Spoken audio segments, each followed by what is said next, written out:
exercise goes over posterior pelvic tilt. So this is going to be a great exercise to aid in lower back pain. What we have is a natural curve of our spine. Now, what we want to do is we want to open up the space in between the vertebrae of our spine. That's often a cause of some pain or discomfort. Now, in order to open up that space, we have to understand how our vertebrae basically work. So again, we talk about that natural curve. Now, if I were to eliminate that curve by pressing my lower back down, my spine is going to rotate.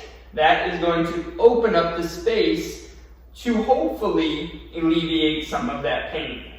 So, what you'll do is you're going to take one of your hands, you're going to try and place it underneath your back here.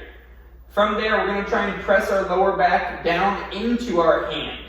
Now, if you have discomfort into your shoulder from this hand being underneath, just go ahead and remove your hand and put those hands on your stomach.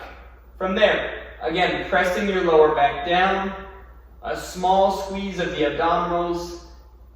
You'll complete 2 sets of 15 repetitions. So again, pressing that lower back down into the ground. Now, this can be done on a bed or a softer surface, but just know it might be a little bit tougher to press that back all the way down and really feel that contact point if you are on a surface that has some give. Again, go ahead and complete 2 sets of 15 repetitions.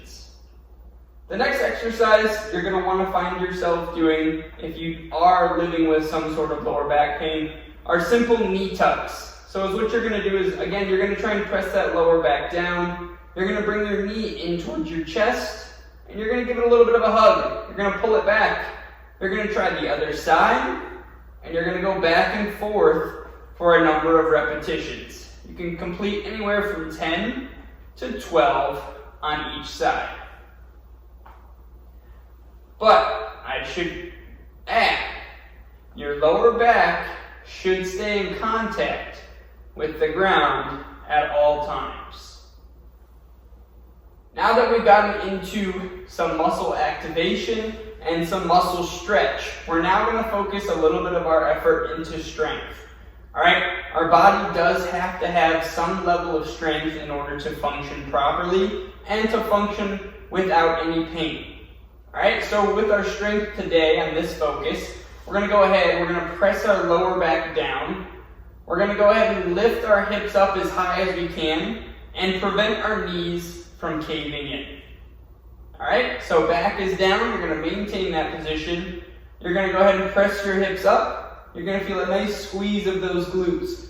If you feel any pain in your lower back, it means you've lost that tension and now your back is into an overarched position. Go ahead and come on down nice and slow, and your back should be in contact with the ground.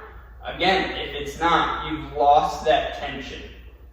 Go ahead and keep practicing. Hips come up. When I come down, my back should touch the ground. I've got that tension. I'm driving my hips up.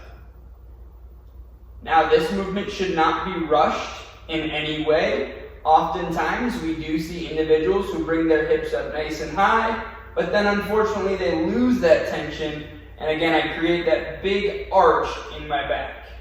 The back should be pressed down, my hips should come up high.